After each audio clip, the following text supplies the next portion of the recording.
Hi guys, good evening. So taon-taon na pud ko wala naka-vlog, but anyway naami karon sa among bakasyonan. We are here for 6 nights. So we are here in South Devon. So tanawa ko ng view guys. Oh my god, it's so relaxing mo. Yun ni among gikinahanglan gyud.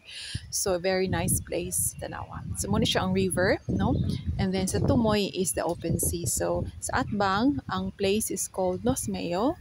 And then sa pikas nga side nga among gistayan is Newton Fair. So nag-atbangay ra ginis lang duha.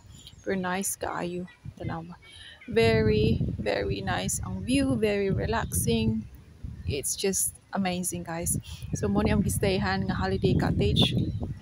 Um, since nice man ang weather, init-init pod mo na sa akong bana pod mo pug korek ko nag-relax nagpainit.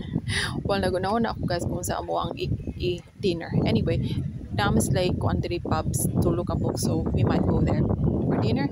So, muna ilahang morg na like kalingkuran po diri, no?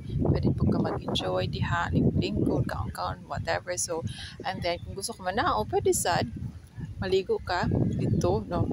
Pero mo lagi natugna po ilang tubig diri. So, anyway guys, tanawa ko na ang view.